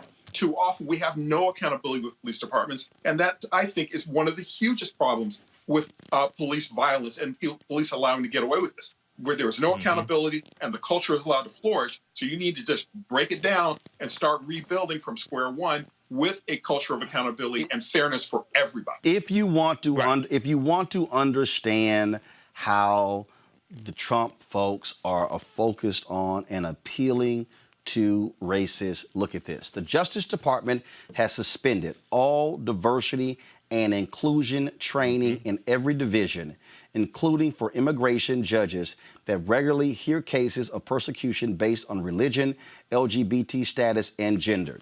Not only that, folks, just yesterday, this same department all of a sudden filed a lawsuit against the folks at Yale over what? Yes, admissions in where race comes up. But not only that, I'm going to pose one more. Let me find the article I sent to our folks. Not sure we have it in the script. The Labor Department. Yes. The Labor Department, they are now targeting companies. So, you've had these companies, Microsoft, NBC News, and others announce the hiring of black staffers. They're going to commit to hiring these. They're now targeting these companies. This is unbelievable, y'all. They're targeting these companies to say, oh, here it is, to say, are you instituting quotas? Look at this here. This is from the Wall Street Journal. Numerical diversity hiring targets attract government scrutiny. The U.S. Labor Department is investigating companies with federal contracts that have included specific numerical goals in their pledges to increase diversity, arguing that these resemble illegal quotas and could potentially discriminate against white applicants and other groups, according to people familiar with the matter. These people, Michael, I mean, yes. it is not even more clear that they are hell-bent on running a white supremacist campaign. Well, Roland, all this, we see this common thread all across the board. And as Dr. Frances Cress Welsing, who I knew and had interviewed before, and as Nellie Fuller have taught us, if you do not understand European white supremacy and racism, what it is and how it works, everything else that you think you understand will totally confuse you. When you look at the article from Forbes.com, U.S. Labor Department investigating Microsoft over its commitment to increase black representation in workforce. There was a representative from Microsoft who retorted back. His name Dev Stalkoff. He retorted back to the Labor Department and said that Microsoft is they know full well how to appropriately create opportunities for people without taking away opportunities from others.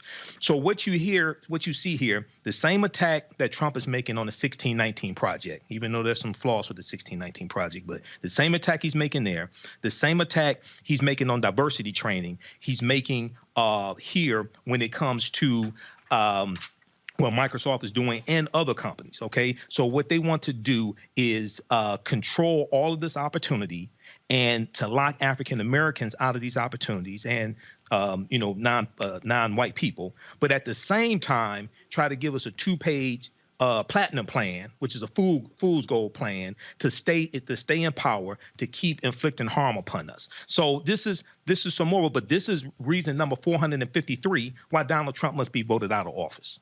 Folks, we're also looking at a lot of different races across the country. One of them is a race for the United States Senate in Tennessee. Marquita Bradshaw is a Democratic candidate for that seat in what she calls a Marquita versus Goliath race against the Trump-endorsed Republican candidate Bill Hagerty. Now, she's the only African-American woman running for the Senate in the entire country. This cycle, she, of course, beat a highly favored Democratic challenger in the primary, who was supported by Senator Chuck Schumer, the Democratic Senate campaign committee, who raised a lot of money. She raised $8,200 and beat him. She joins us right now. Marquita, welcome to Roland Martin Unfiltered. Thank you for having me. So, what's your plan? How do you're running in the deep red state. Folks say you have no shot whatsoever. They said the same thing when you ran in the primary. You only raised $8,200, but you said, look, you focused on out organizing them on the ground. How can you win in November? The way that I win in November is how I've been doing over 25 years, and that's organizing.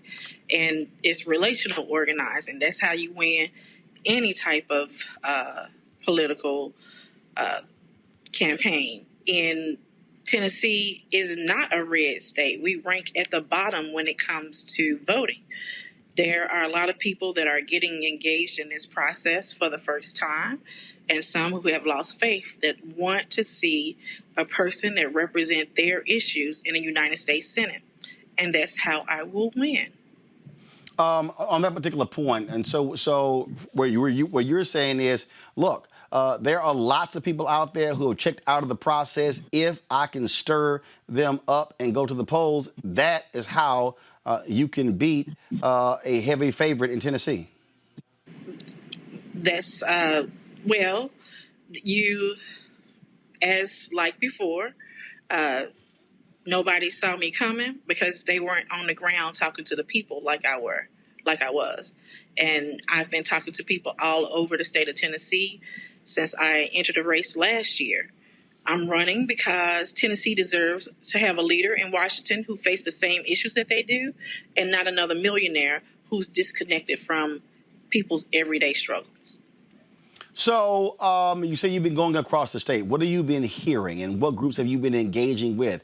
Are you seeing folks who are normally conservative and Republican dissatisfied with what they're seeing out of the party and Trump?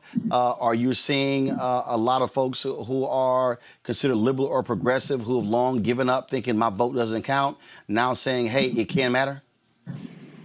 Our voting base has been disengaged from the process because they've lost faith in the system and the elected officials who are supposed to represent them, but they never seem to act in people's best interests.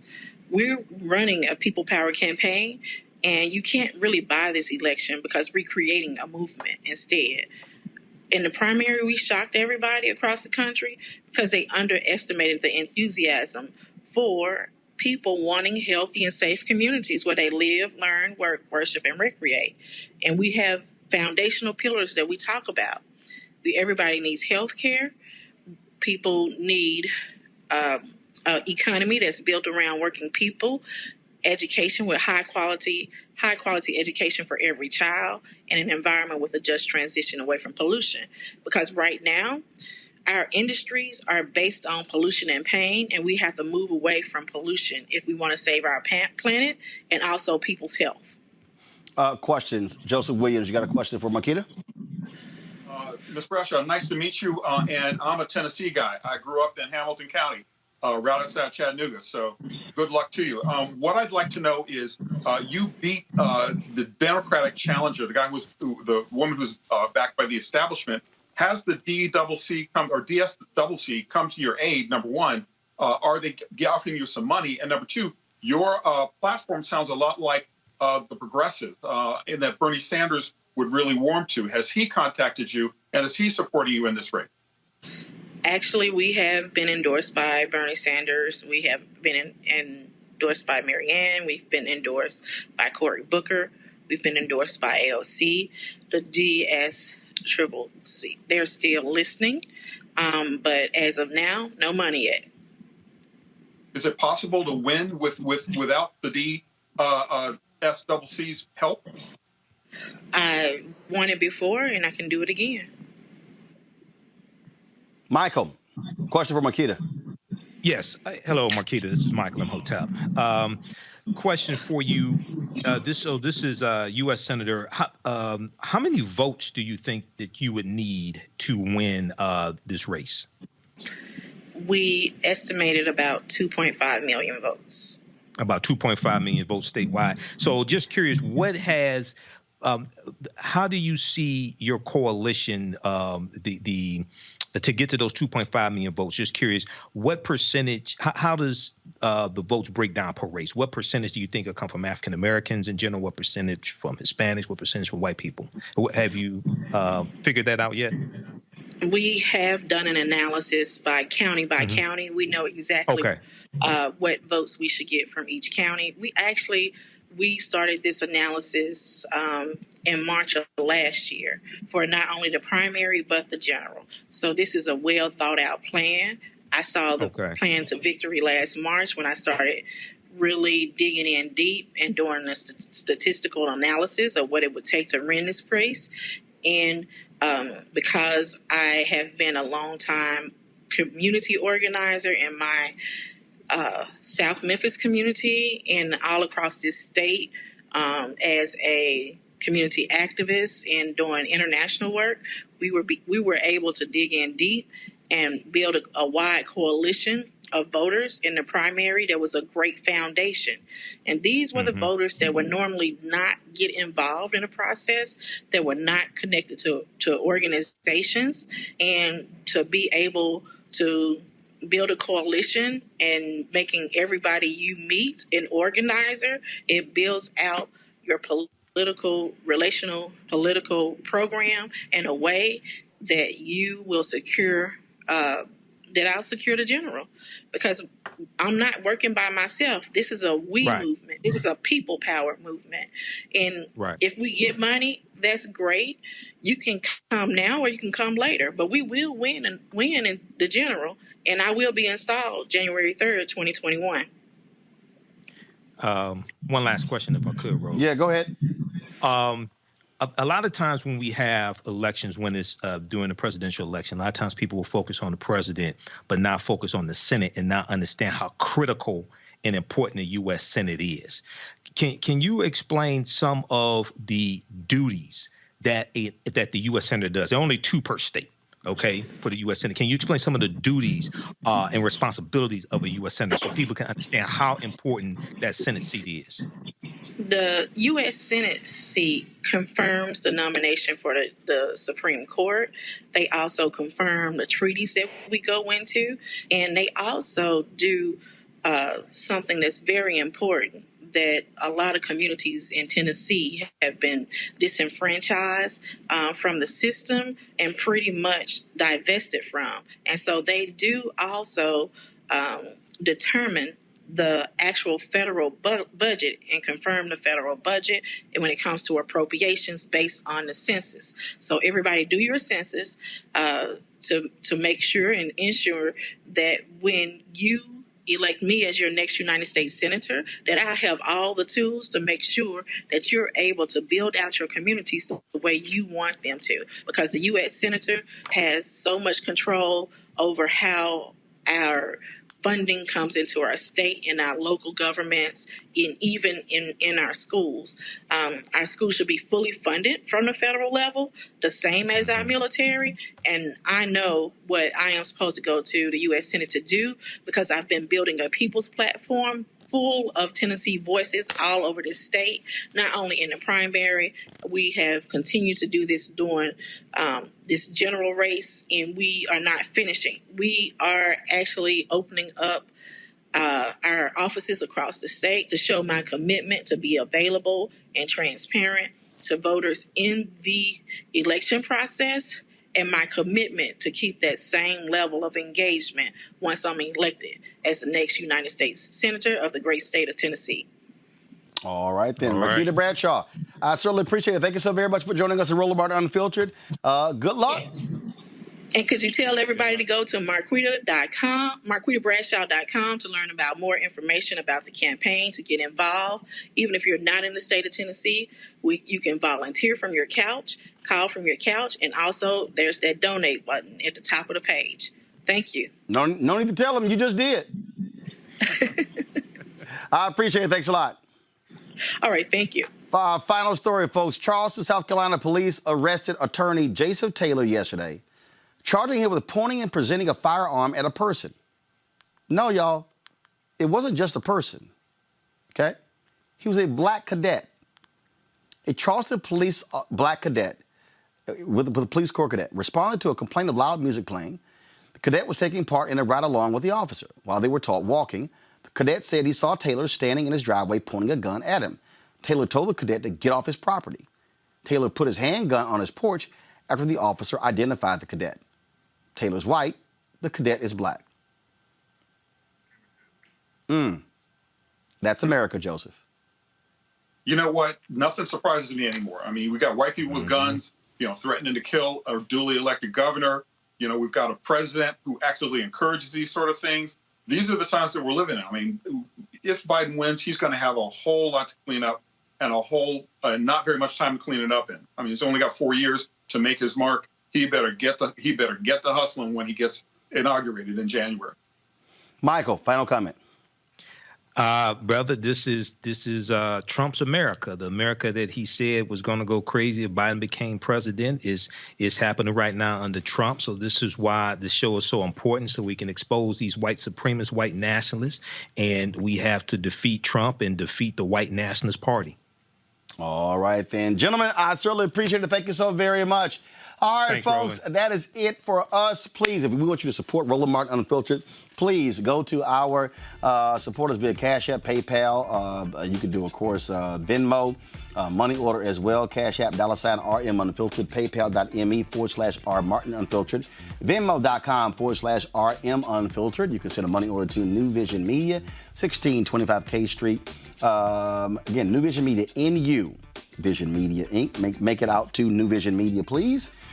Again, 1625 K Street Northwest, Suite 400, Washington, D.C., 2006.